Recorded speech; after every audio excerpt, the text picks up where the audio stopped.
Hello everyone, welcome to my channel maths with Kunde. Ordinary differential equations के course में हम लोग स्टार्टिंग से बिल्कुल जीरो से पढ़ते हुए हर टॉपिक को कवर करते हुए उसका हमने कॉन्सेप्ट, डेफिनेशन, जो भी रिलेटेड डेरिवेशन था वो सब बताते हुए हम लोग linear differential equations of first order यहाँ तक पहुँच आए हैं।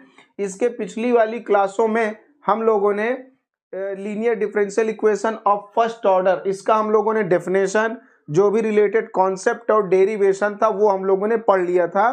और उस डेरिवेशन से आपको मालूम चला कि कोई क्वेश्चन अगर मतलब लीनियर डिफरेंशियल इक्वेशन के फॉर्म में है, फर्स्ट ऑर्डर का लीनियर डिफरेंशियल, तो उसको आप कैसे सॉल्व करेंगे, उस मेथड को हम लोगों ने पता लगा लिया था कि किस तरीके से डिफरेंशियल इक्वेशन, जो लीनियर डिफरेंशियल इक्वेशन है, वो कैसे सॉल्व होगी। तो उस डेरिवेशन में उसी मेथड का पता चला था।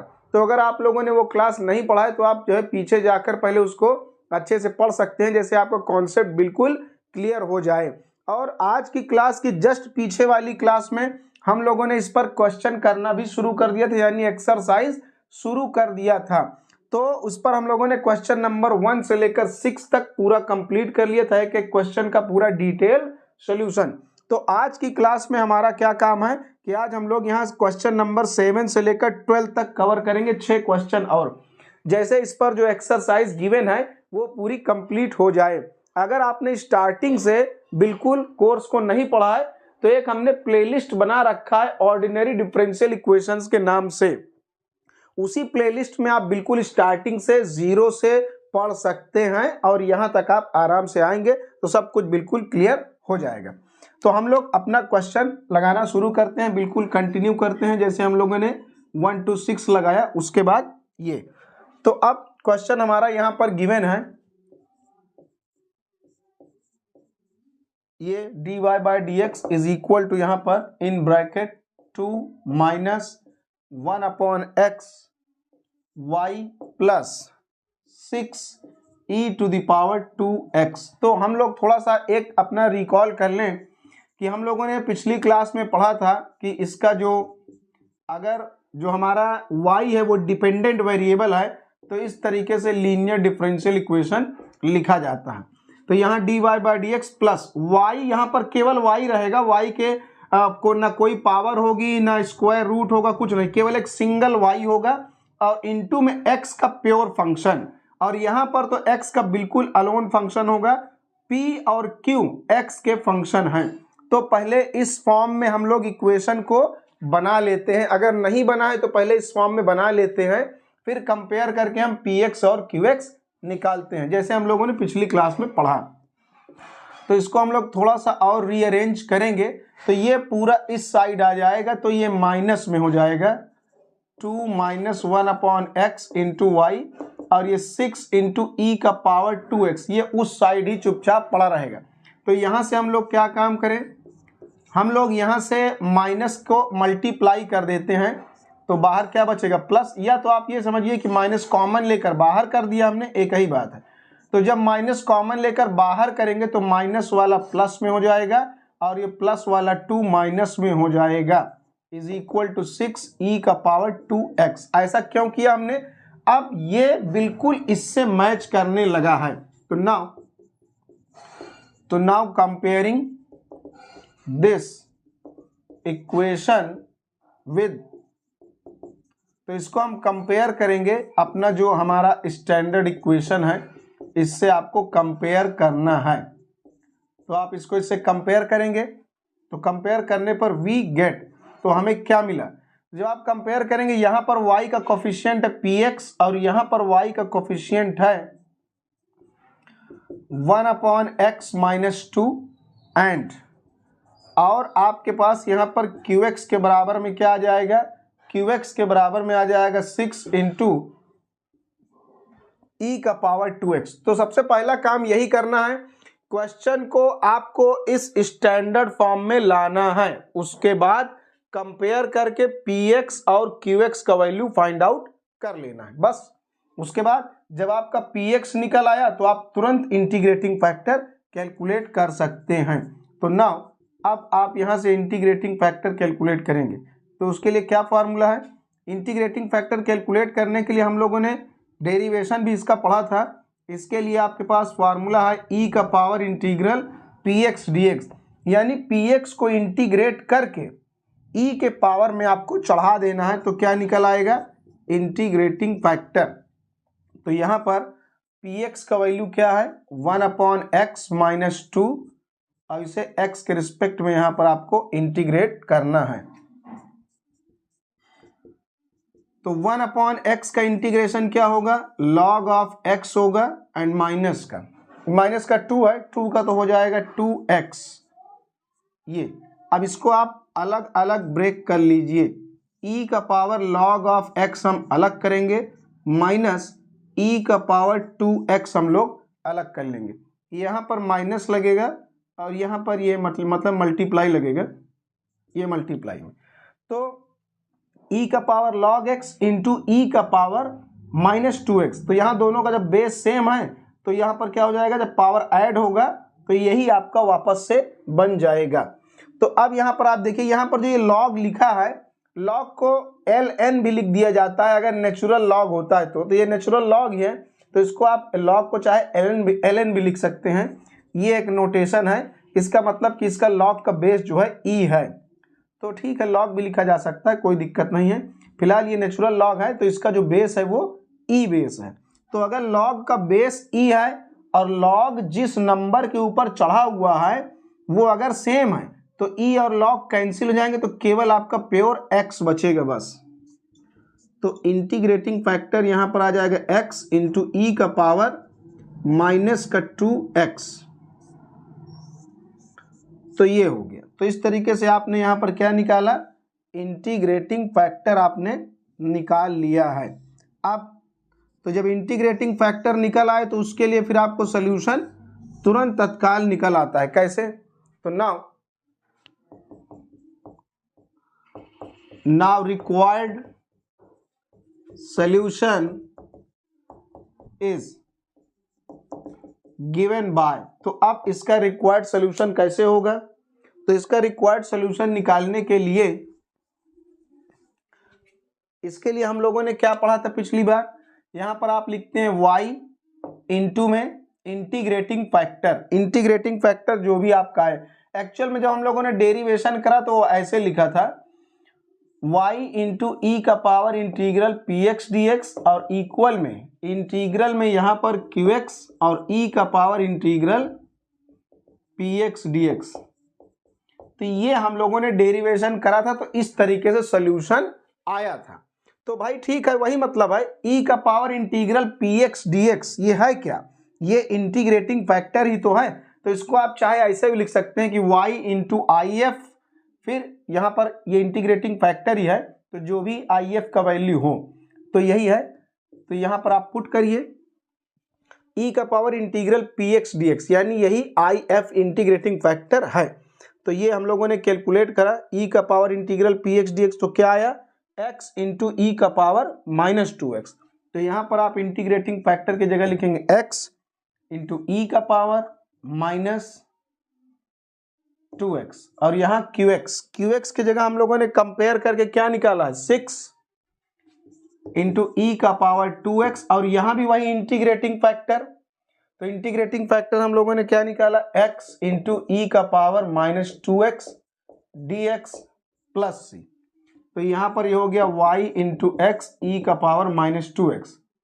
फिर उसके बाद ये 6 कांस्टेंट है, ये बाहर आ जाएगा, x अपनी जगह पर पड़ा रहेगा, e का पावर 2x और e का पावर -2x, तो वो दोनों का बेस सेम है, जब ऐड करेंगे तो e का पावर 0 यानी वो 1 हो जाएगा।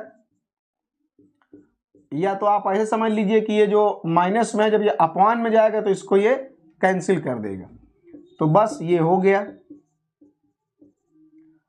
तो अब यहाँ से इसको आप इंटीग्रेट कर देंगे तो x का हो जाएगा x² प्लस c।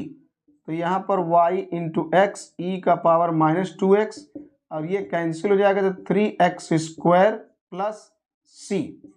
तो अब आप चाहें तो इसको उस साइड ले जाएं तो ये थोड़ा सा और सुंदर लगने लगेगा। तो ये हो जाएगा y इंटू एक्स ये इधर अपॉन में जाएगा, अपॉन में जाने के बाद जब ऊपर आएगा तो इसका पावर पॉजिटिव हो जाएगा, ई का पावर ये 2x बन जाएगा उस साइड जाने के बाद, तो ये हो जाएगा ई का पावर 2x। पहले ये अपॉन में जाएगा, ऊपर जाएगा तो पॉजिटिव हो जाएगा। तो इस तरीके से आप ये लिख सकते हैं, चाहे yx लिख दीजिए या xy लिख दीजिए, कोई दिक्कत वाली बात नहीं। तो इस तरीके से ये आपके पास रिक्वायर्ड सॉल्यूशन निकल कर आ जाएगा किसका, क्वेश्चन नंबर 7 का। इसी तरीके से सब क्वेश्चन को आपको सॉल्व करना है। तो क्वेश्चन नंबर 7 का ये कंप्लीट सॉल्यूशन है।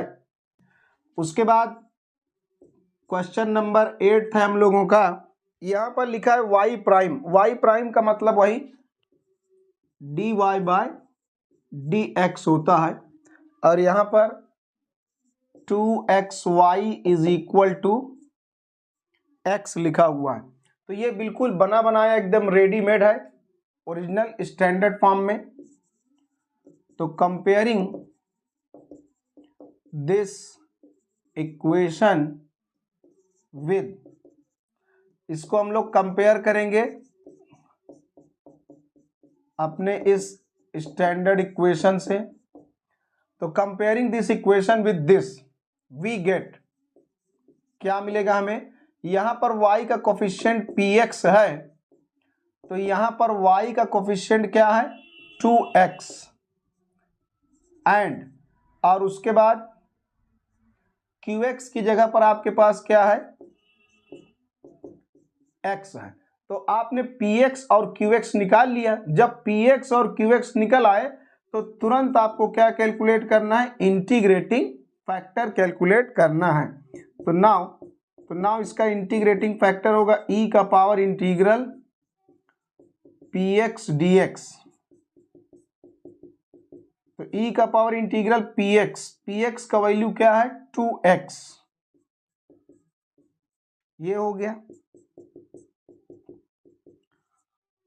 अब यहां पर 2 तो कांस्टेंट है, वो अपनी जगह पर चुपचाप पड़ा रहेगा। x को इंटीग्रेट करेंगे तो x स्क्वायर अपॉन 2 से 2 ये कैंसिल हो जाएगा, तो ये e का पावर x स्क्वायर।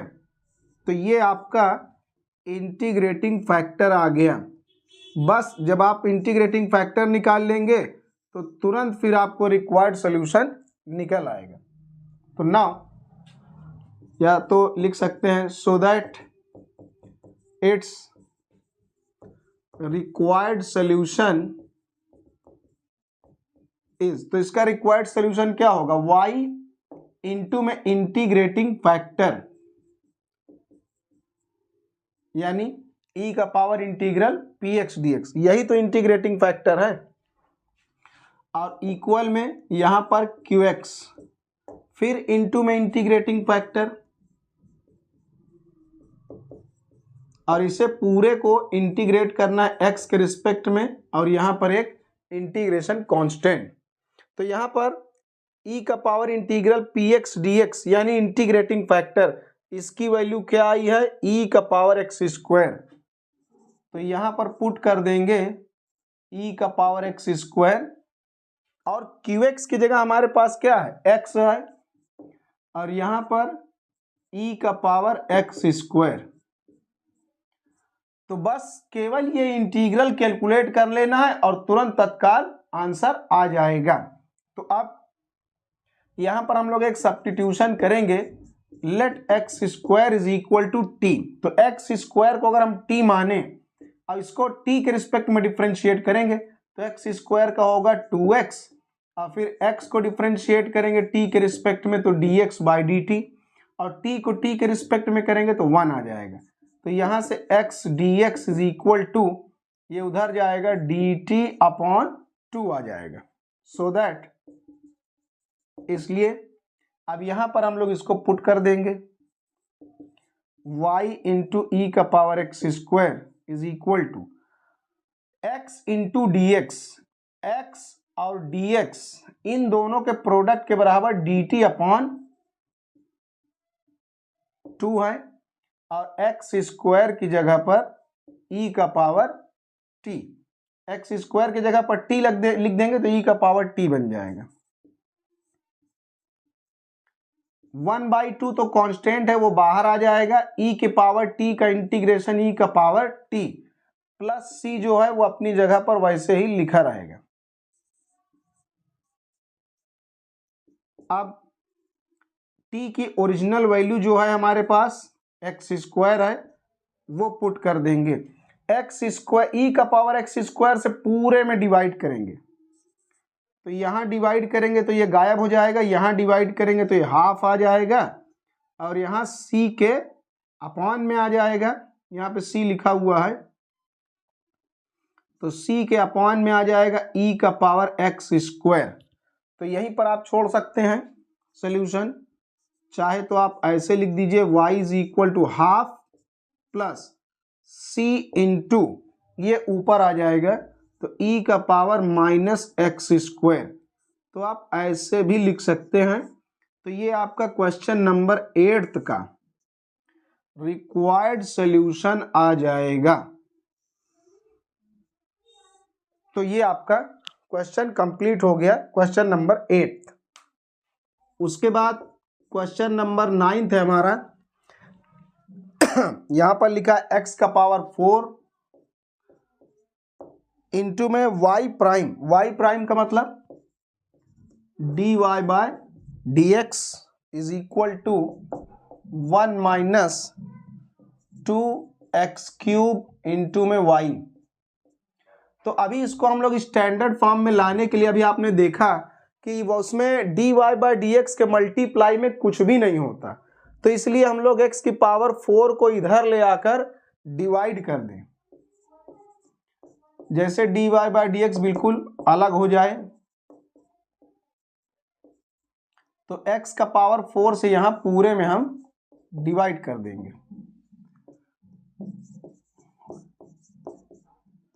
तो ये दोनों में अलग अलग डिवाइड हो जाएगा। 1/x का power 4 minus 2x cube y upon x का पावर 4। तो ये 1/x का पावर 4 हो जाएगा, और ये इसको कैंसिल करेगा तो 2y अपॉन x, इसको हम इस साइड ले आएंगे तो ये हमारा बन जाएगा प्लस का 2/x इंटू वाई, हम ऐसे अलग से ब्रैकेट के बाहर लिख देंगे। तो अब देखिए, अब आपका ये उसी स्टैंडर्ड फॉर्म में आ गया जैसा इक्वेशन आपको बताया गया था। तो now comparing this equation with, इसको हम कंपेयर करेंगे।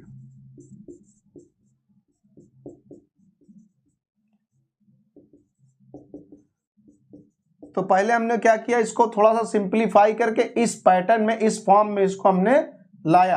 अब कंपेयर करेंगे तो वी गेट क्या मिलेगा, यहां पर y का कोफिशिएंट px है, तो यहां पर y का कोफिशिएंट कौन है 2/x, एंड यहां पर qx, ये x का अलोन फंक्शन है, तो यहां भी x का अलोन फंक्शन होना चाहिए। यहां पर y बिल्कुल भी मल्टीप्लाई में दूर दूर तक नहीं होना चाहिए, केवल प्योर x का फंक्शन आपको यहां होना चाहिए। तो ये हो गया। तो जब आप px और qx निकाल लें तो फिर क्या करना है, तुरंत आपको इंटीग्रेटिंग फैक्टर कैलकुलेट करना है। तो नाउ इंटीग्रेटिंग फैक्टर कैलकुलेट होगा e का पावर इंटीग्रल px dx से। तो e का पावर इंटीग्रल px का वैल्यू क्या है 2/x इंटू dx। 2 कांस्टेंट है, अपनी जगह पर पड़ा रहेगा, और जो अपॉन में x है 1/x का हो जाएगा log ऑफ x।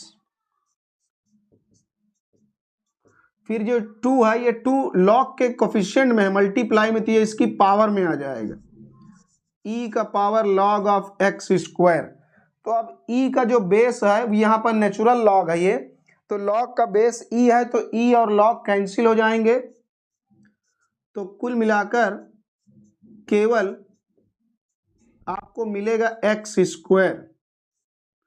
तो ये इंटीग्रेटिंग फैक्टर आपको मिला। तो इस तरीके से ये आपका रिक्वायर्ड इंटीग्रेटिंग फैक्टर है। अब जब इंटीग्रेटिंग फैक्टर आ जाए तो बस इसको तुरंत मल्टीप्लाई कर देना चाहिए फॉर्मूले में, मतलब जो भी आपको इक्वेशन बताया गया था उसी में।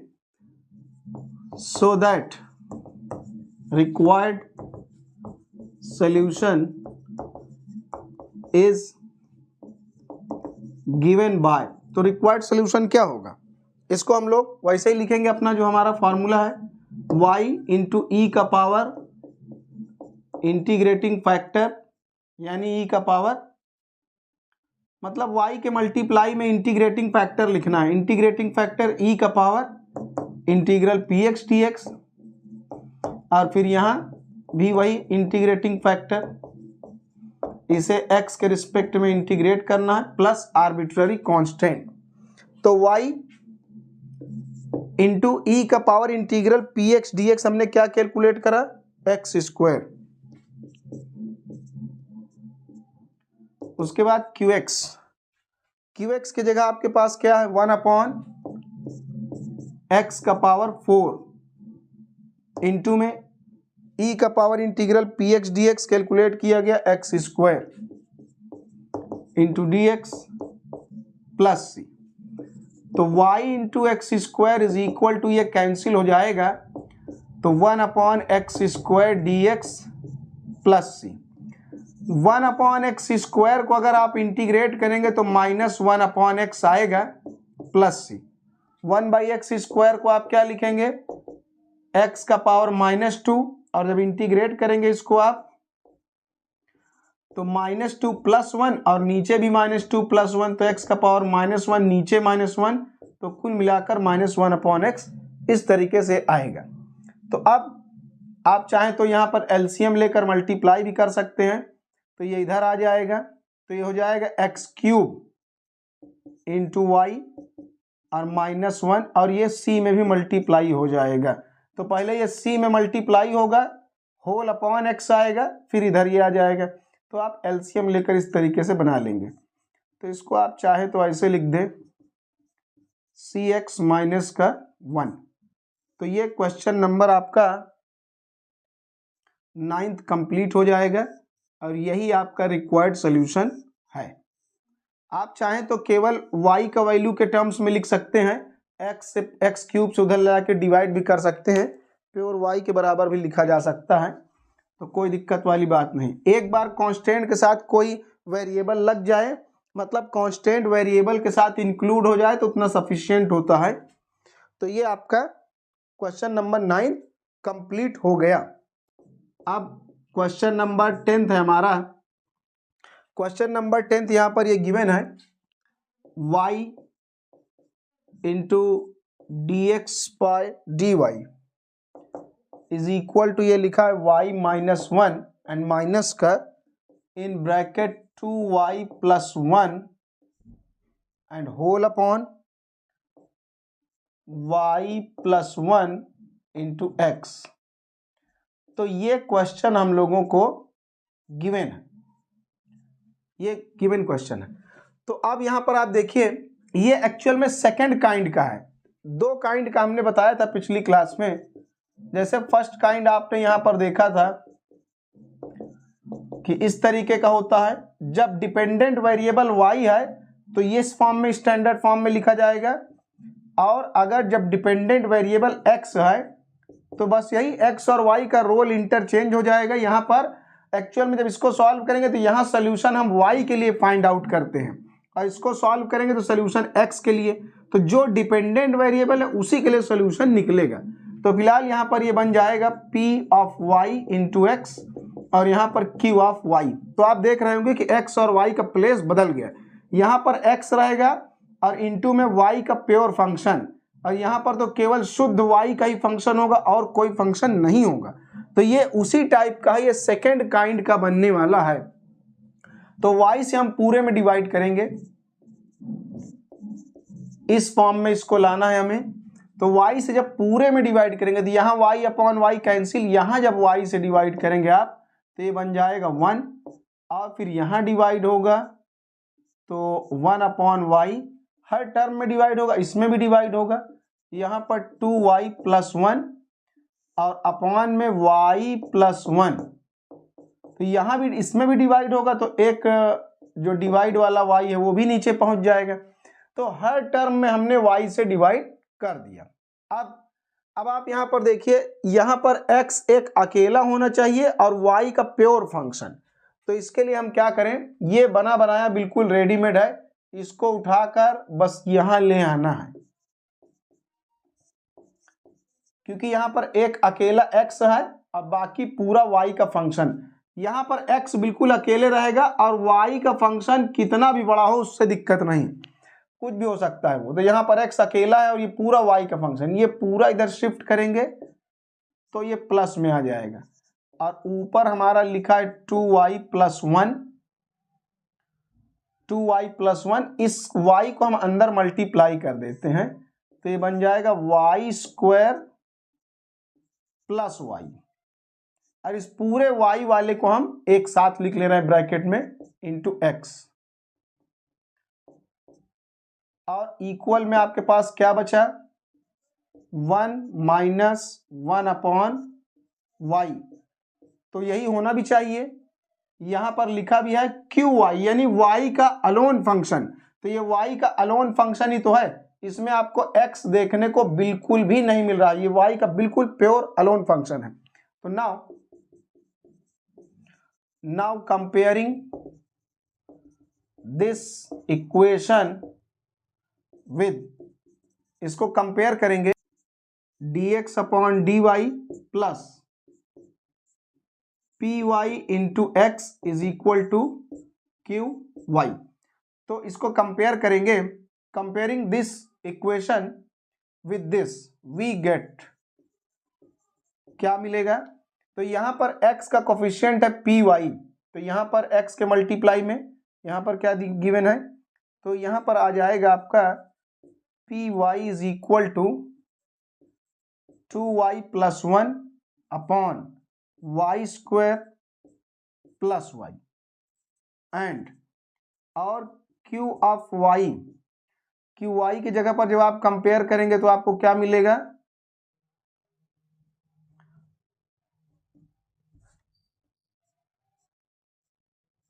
तो qy की जगह पर आपको मिल जाएगा 1 माइनस 1 अपॉन y, ये मिला। तो अब आप देखिए, तो जब आपके पास py और qy आ जाए तो आप तुरंत क्या करते हैं, इंटीग्रेटिंग फैक्टर निकालते हैं। तो now if integrating factor is equal to e का पावर इंटीग्रल py dy, तो ये आ जाएगा इंटीग्रेटिंग फैक्टर। तो जो इस वाले में है इसमें इंटीग्रेटिंग फैक्टर यहाँ पर px dx लिखा जाता था, तो इस वाले में py dy लिखा जाएगा क्योंकि ये y का फंक्शन है। तो यहां पर py की जगह पर आपके पास क्या है, 2y plus 1 upon y square plus y। तो ये भले ही देखने में इतना बड़ा है लेकिन ये आराम से इसका इंटीग्रेटिंग, ये कैलकुलेशन, इसका इंटीग्रेशन बहुत आराम से हो जाएगा। अब आप यहां पर देख रहे होंगे, इसके लिए हम लोगों ने एक छोटी क्लास में रूल पढ़ा है कि अगर कोई फंक्शन यहां पर गिवन है और इसी फंक्शन का डेरिवेटिव ऊपर लिखा हुआ है तो फिर इसका इंटीग्रेशन क्या होता है, लॉग ऑफ डिनोमिनेटर प्लस सी। ये मतलब अगर नीचे वाले को डिफरेंशिएट करने पर बिल्कुल करेक्ट ऊपर वाला आ रहा है तो लॉग के अंदर डिनोमिनेटर लिख दिया जाता है, तो वही यहां हो रहा है। अगर आप वाई स्क्वायर प्लस वाई को डिफरेंशिएट करेंगे तो वाई स्क्वायर का 2y और y का 1, यानी इसको नीचे वाले को डिफरेंशिएट करने पर ऊपर वाला आ रहा है, इसका मतलब लॉग में नीचे वाला हो जाएगा फार्मूले के हिसाब से। जैसा वहां अभी आपने फार्मूला देखा तो वही फार्मूला यहां लग जाएगा, तो बस काम बन गया। अब यहां पर जो लॉग है वो नेचुरल लॉग है, तो लॉग का जो बेस है वो e है और लॉग यहां पर e के ऊपर चढ़ के बैठा है तो वो कैंसिल हो जाएगा। जब ये बेस और लॉग जिसके ऊपर रहे अगर वो सेम रहे तो e और लॉग कैंसिल, केवल ये वैल्यू आती है आपके पास। तो इस तरीके से जो इंटीग्रेटिंग फैक्टर है आपका वो वाई स्क्वायर प्लस का वाई है। तो ये इंटीग्रेटिंग फैक्टर हम लोगों ने निकाला। बस अब इंटीग्रेटिंग फैक्टर हम लोग का अगर आ गया तो जो हम लोगों का फॉर्मूला है उसी पर इसको पुट कर देना है और एक इंटीग्रल कैलकुलेट कर देना है बस, और आपको तुरंत सुंदर सा आंसर मिल जाएगा। तो आप देखिए यहां पर now its required solution is, तो रिक्वायर्ड सोल्यूशन क्या होगा? जैसे वहां पर हम लोग लिखते थे y इंटू इंटीग्रेटिंग फैक्टर, इसके और पीछे वाले क्वेश्चन में, क्योंकि यहां पर y हमारा क्या था? डिपेंडेंट वेरिएबल, तो y के लिए सोल्यूशन हम निकाल रहे थे। लेकिन इस वाले में dx अपॉन dy यानी x के लिए इसको सॉल्व करना है। तो जैसे हम लोग यहां पर लिख दें, जैसे हम लोग लिखते थे y इंटू ई का पावर इंटीग्रल px dx, और यहां पर qx इंटू ई का पावर इंटीग्रल px dx। ये हम लोग लिखते थे फर्स्ट काइंड के लिए। कब के लिए? जब dy बाई dx वाला होता था तब dy बाई dx के लिए ये लिखा जाता है। और अगर dx अपॉन dy हो तो फिर आप ये लिखेंगे फॉर्मूला, बस x और y का प्लेस चेंज हो जाएगा।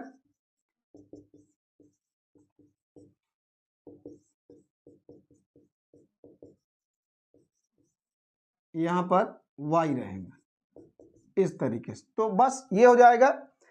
यहां पर डिपेंडेंट वेरिएबल y था तो y मल्टीप्लाई करते, तो यहां डिपेंडेंट वेरिएबल x है तो x होगा। तो कुल मिलाकर आप याद करने के लिए ये ध्यान कर सकते हैं कि y की जगह x और x की जगह y लिख देना है। तो हम लोगों का यहाँ क्वेश्चन dx अपॉन dy वाला है, इसलिए हम लोग ये अप्लाई करेंगे सेकेंड काइंड। तो यहाँ पर हो जाएगा x इंटू ई का power integral P Y D Y, और यहाँ क्यू वाई ई का power integral P Y D Y, और इस पूरे को y के रिस्पेक्ट में इंटीग्रेट करेंगे प्लस आर्बिट्ररी कांस्टेंट। तो ये सेकेंड काइंड का क्वेश्चन था जिसमें डिपेंडेंट वेरिएबल x था, तो उसके लिए आप ऐसा सॉल्यूशन लिखेंगे। तो अब यहां पर देखिए आप x इंटू ई का power integral P Y D Y, यानी जो इंटीग्रेटिंग फैक्टर है, तो इंटीग्रेटिंग फैक्टर क्या है? Y square plus Y, Y square plus Y, और यहां पर क्यू वाई की जगह हमने क्या निकाला? यहां पर 1 माइनस 1 अपॉन वाई, और यहां पर वही अपना इंटीग्रेटिंग फैक्टर यानी ई का power integral P Y D y ये। तो यहां भी वही अपना y square plus y D y plus c, तो ये x हो जाएगा into y square plus y, यहां एलसीएम लेंगे तो ये हो जाएगा y माइनस 1 अपॉन वाई, और इसमें से y कॉमन ले लें तो ये और ये कैंसिल हो जाएगा। तो अब y प्लस 1 y माइनस 1, तो वाई स्क्वायर माइनस 1 का स्क्वायर, मतलब वही a plus B A minus B वाला फार्मूला। 1 का स्क्वायर करने से तो कोई फायदा है नहीं।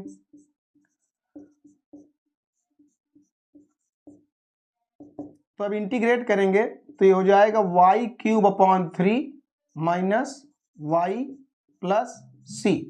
तो ये हम लोगों ने इसका इंटीग्रेशन कर दिया। तो अब यहां पर आप देखिए कि जब हम लोग एलसीएम लेंगे तो ये बन जाएगा 3c। तो 3c लिखने से तो कोई फायदा है नहीं, क्योंकि कांस्टेंट को एक सुंदर सा कांस्टेंट अकेला एक कांस्टेंट लिखना चाहिए।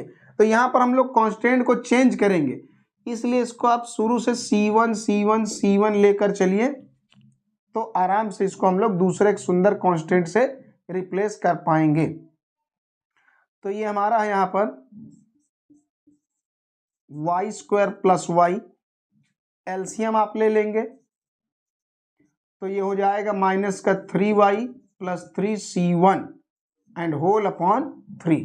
तो ये 3 इधर मल्टीप्लाई हो जाएगा 3x और ब्रैकेट में Y square plus Y is equal to Y cube minus 3y, 3c1 की जगह आप c लिख देंगे क्योंकि यहाँ पर इतना बड़ा कांस्टेंट लिखने से कोई मतलब है नहीं, तो इससे आप मेंशन यहाँ कर दीजिए कि वेयर 3c1 की जगह पर हमने c रिप्लेस किया था। तो ये आपका रिक्वायर्ड सॉल्यूशन हो जाएगा। तो यहीं पर आप छोड़ दीजिए इसको। तो ये क्वेश्चन नंबर आपका 10 है।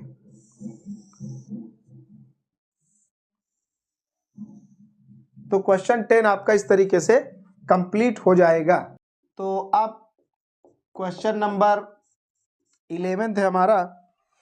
यहाँ पर ये लिखा हुआ है 3 times xy minus 1 into dx plus X square D Y बराबर में 0।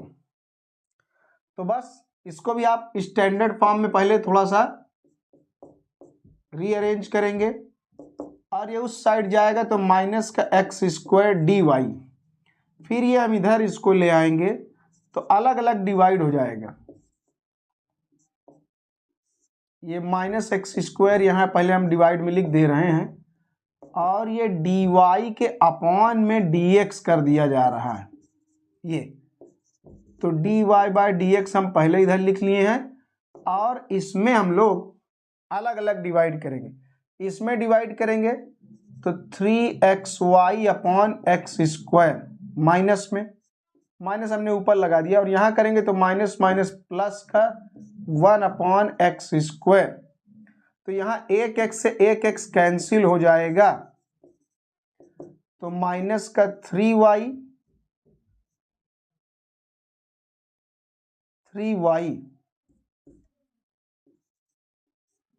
Upon x plus 1 upon x square.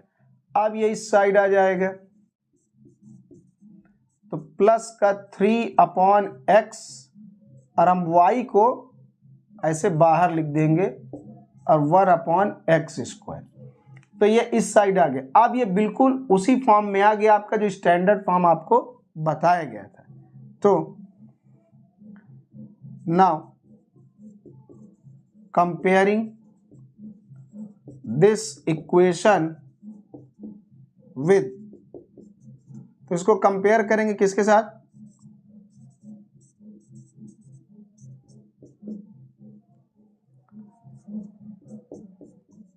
px into Y is equal to qx से वी गेट। तो कंपेयर करेंगे तो यहां पर y का कोफिशिएंट px है और यहां पर 3 अपॉन एक्स एंड और यहां पर qx की जगह पर क्या है 1 अपॉन एक्स स्क्वायर है ये। तो आपने इसको कंपेयर करके px और qx निकाल लिया। तो जब px और qx निकल आए तो फिर तुरंत हमें क्या करना चाहिए, इंटीग्रेटिंग फैक्टर निकाल लेना चाहिए। तो इट्स इंटीग्रेटिंग फैक्टर इज, तो इसका इंटीग्रेटिंग फैक्टर क्या होगा, इंटीग्रेटिंग फैक्टर अपना वही फार्मूला e का पावर इंटीग्रल px dx। तो px की जगह आप क्या लिखेंगे 3 upon X into D x, ये हो गया।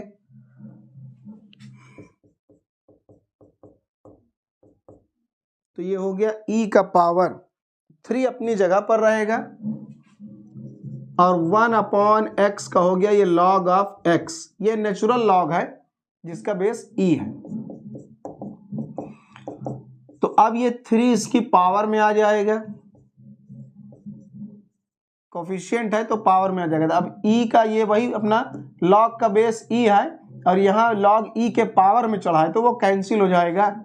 तो कुल मिलाकर आई एफ आपका क्या बचेगा, केवल एक्स क्यूब बचेगा, क्योंकि लॉग का बेस और लॉग जिसके ऊपर चढ़ा है वो दोनों अगर सेम होता है तो ये पूरा कैंसिल, केवल वैल्यू लिखी जाती है बस। तो ये इसकी प्रॉपर्टी है, तो उसके हिसाब से आपका इंटीग्रेटिंग फैक्टर ये सुंदर सा एक्स क्यूब निकल आएगा ये।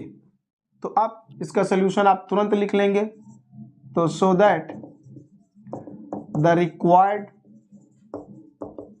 सोल्यूशन इज, तो इसका रिक्वायर्ड सोल्यूशन क्या होगा, रिक्वायर्ड सोल्यूशन आप लिखेंगे y इंटू में जो इंटीग्रेटिंग फैक्टर है यानी e का पावर इंटीग्रल px dx, फिर यहां पर qx इंटू में e का पावर इंटीग्रेटिंग फैक्टर, इसको पूरे को x के रिस्पेक्ट में इंटीग्रेट करेंगे प्लस c, तो e का पावर इंटीग्रल px dx ये हम लोगों ने कैलकुलेट करा है, इंटीग्रेटिंग फैक्टर क्या आया, एक्स क्यूब और यहां पर qx की जगह हमारे पास क्या है, one upon x square into में ये इंटीग्रेटिंग फैक्टर वो कितना है, x cube into D x plus c, तो यहां पर हो गया y इंटू एक्स क्यूब, ये इसको कैंसिल कर देगा तो एक बारी x यहां पर बचेगा, तो ये हो जाएगा एक्स स्क्वायर अपॉन 2।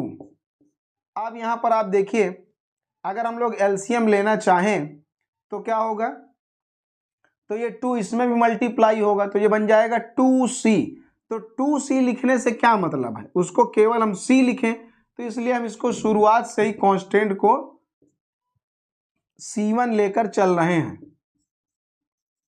जैसे उसको हम रिप्लेस करके एक सुंदर सा कांस्टेंट बना पाए।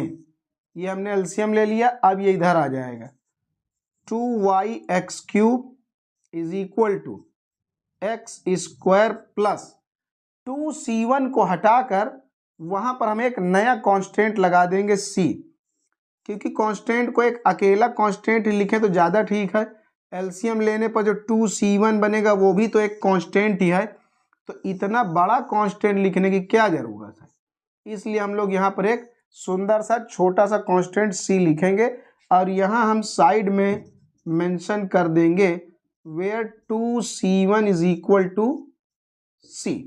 तो ये क्वेश्चन नंबर आपका 11 कंप्लीट हो जाएगा। तो ये आज की क्लास का हम लोग का लास्ट क्वेश्चन नंबर 12 ये कर लेंगे तो एक्सरसाइज पूरा हमारा कंप्लीट हो जाएगा। तो यहाँ पर लिखा है y प्राइम, तो y प्राइम को हम लोग लिखेंगे dy by D x plus 2xy is equal to X cube, ये लिखा हुआ है, और यहाँ पर दिया है y at 1 is equal to 1, ये हम लोग सबसे लास्ट में यूज करेंगे, इस क्वेश्चन में ये दिया हुआ है और किसी क्वेश्चन में नहीं था, ये इनिशियल वैल्यू गिवन है, इसको रख के हम लोग c का वैल्यू निकालेंगे, जब तक c का वैल्यू नहीं रखा जाता तब तक वो जनरल सोल्यूशन होता है, लेकिन इस तरह की इनिशियल वैल्यूज को पुट करके जब c निकाल लेते हैं तब वो पर्टिकुलर सोल्यूशन बन जाता है। तो हम लोग पहले इसको सॉल्व कर लेंगे और बाद में फिर हम लोग इसकी हेल्प से c को पता करेंगे। तो ये तो अपना स्टैंडर्ड फॉर्म में बना बनाया बिल्कुल रेडीमेड है, इसमें कुछ करना नहीं है। तो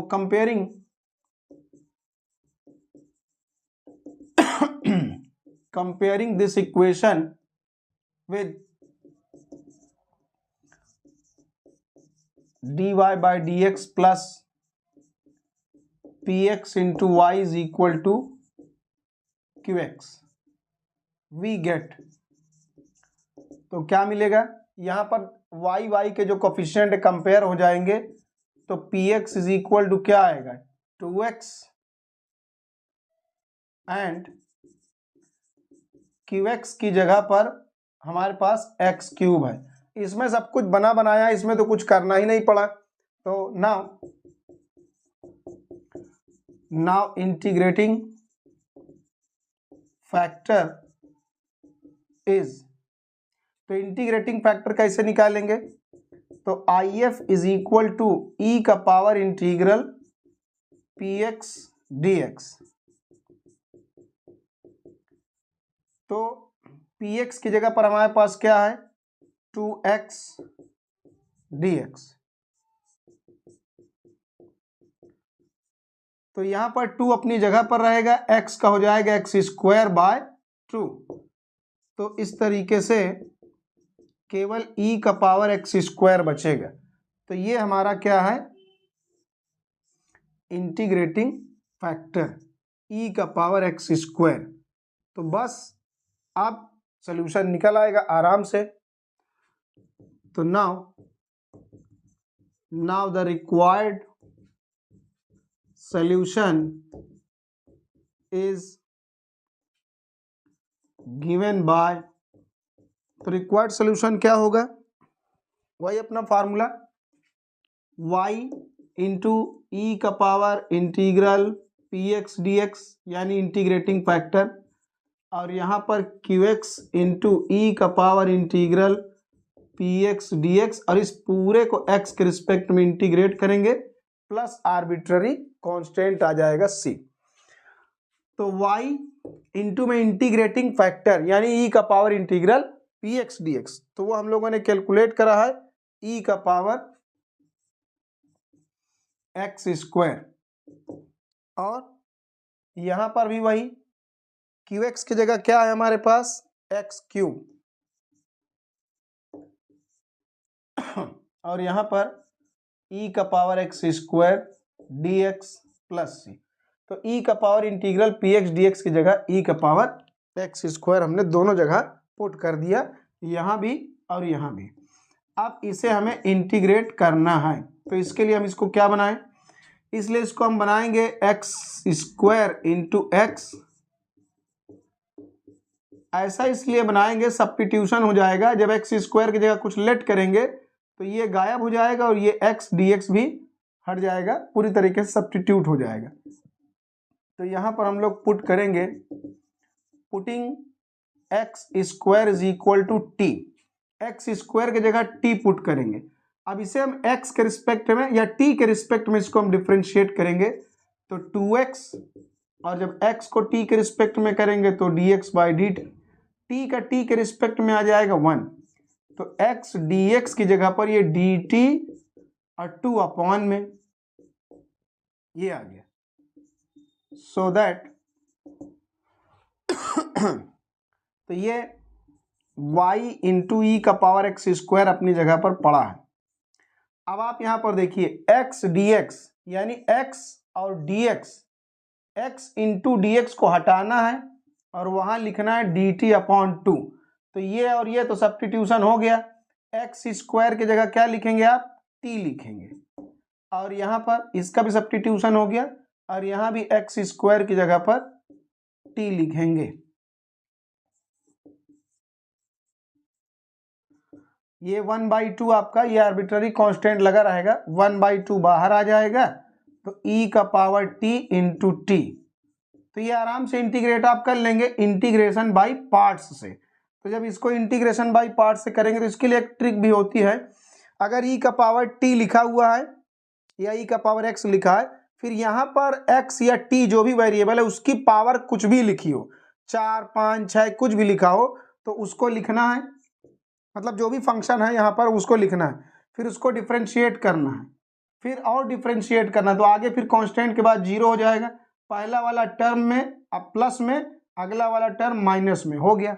अच्छा, अगर यही आपको अगर ऐसे इंटीग्रेट करना होता e का power t into T cube का तो भी हो जाता, टी क्यूब को आप लिखते पूरा टी क्यूब, फिर इसको आप डिफरेंशिएट करेंगे 3t स्क्वायर, फिर इसको डिफरेंशिएट करेंगे 6t, फिर इसको डिफरेंशिएट करेंगे 6, जब तक कांस्टेंट ना आ जाए, तो पहला प्लस फिर दूसरा माइनस फिर प्लस फिर माइनस, तो एक लाइन में आप इस तरीके से लिख सकते हैं। तो उसी हिसाब से हमने यहाँ पर करा।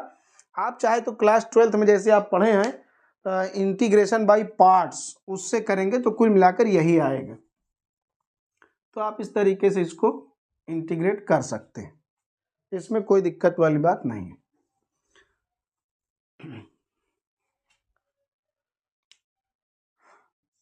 तो y इंटू ई का पावर एक्स स्क्वायर, और ये हाफ बाहर पड़ा रहेगा, और इसका इंटीग्रल आपका आ जाएगा e का पावर t ब्रैकेट में t माइनस 1 प्लस c, और t की ओरिजिनल वैल्यू जो है वो यहाँ पर वापस से रख देंगे। t की ओरिजिनल वैल्यू क्या है, ये एक्स स्क्वायर, मतलब t की जो वैल्यू हम लोगों ने सब्स्टिट्यूशन किया था वो यहाँ पुट कर देंगे। तो e का पावर एक्स स्क्वायर और यहाँ x square minus 1 plus c, ये आ गया आपका सोल्यूशन। लेकिन यहाँ पर अभी भी एक क्वेश्चन में आगे बोल रहा है कि c का वैल्यू निकालना है, तो ये जो अंदर दिया है ये x का वैल्यू है, क्योंकि y जो है x के रिस्पेक्ट में डिफरेंशिएट यहाँ किया जा रहा है, तो इसका मतलब ये y x का फंक्शन है, तो इसलिए जो अंदर ब्रैकेट में लिखा ये x का वैल्यू है, और y के बराबर में 1 तो दिया ही है, तो हम पुट करेंगे x बराबर 1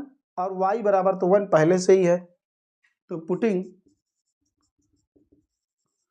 x is equal to 1 and y is equal to 1, तो इसी इक्वेशन में x बराबर, इसका नाम हम लोग कुछ लिख दे रहे हैं, इक्वेशन 1 लिख दे रहे हैं।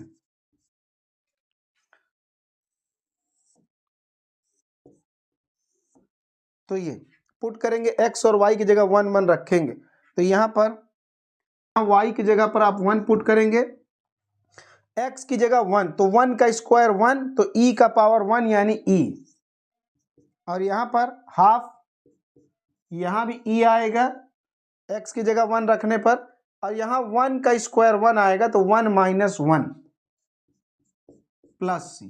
अब 1 माइनस 1 यानी 0, तो ये पूरा कुल मिलाकर 0 हो गया, तो c के बराबर में 1 इंटू ई, मतलब c के बराबर में e मिला। तो बस अब इसी को उठाकर इक्वेशन 1 में हमें पुट कर देना है।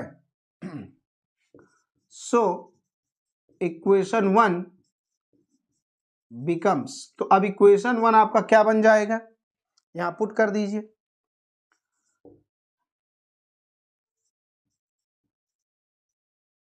और इक्वल में यहां पर हाफ e का पावर एक्स स्क्वायर ब्रैकेट में x square minus 1 plus e, c की जगह पर e पुट कर दिया। अब एलसीएम ले लेंगे, या तो हम पहले e का पावर एक्स स्क्वायर से पूरे में डिवाइड कर देंगे, तो यहां जब डिवाइड करेंगे e का पावर एक्स स्क्वायर से, तो यहां से हट जाएगा, इस टर्म में डिवाइड करेंगे तो यहां से भी e का पावर एक्स स्क्वायर हट जाएगा, और जब यहां डिवाइड करेंगे तो ऊपर जब मल्टीप्लाई में आएगा तो e का पावर माइनस एक्स स्क्वायर हो जाएगा। एलसीएम ले लेंगे तो 2y, और यहाँ एक्स स्क्वायर माइनस का 1 प्लस यहाँ भी 2 मल्टीप्लाई हो जाएगा, पहले 2 यहाँ मल्टीप्लाई होगा, होल अपॉन में 2 इधर भाग आया, और यहाँ पर इसका पावर कुछ नहीं लिखा यानी 1 लिखा है, तो जब दोनों का बेस सेम है, मल्टीप्लाई में है, तो पावर जुड़ जाएगा, तो ये बन गया, तो e का पावर 1 माइनस एक्स स्क्वायर। तो ये क्वेश्चन नंबर 12 का रिक्वायर्ड सॉल्यूशन आ जाएगा। और इस तरीके से आज हम लोगों ने linear differential equation of first order को पूरा कॉन्सेप्ट के साथ हम लोगों ने पढ़ते हुए एक्सरसाइज भी पूरा एक एक क्वेश्चन का सॉल्यूशन हम लोगों ने देख लिया है। तो ये आज आपका एक्सरसाइज कंप्लीट हो गया।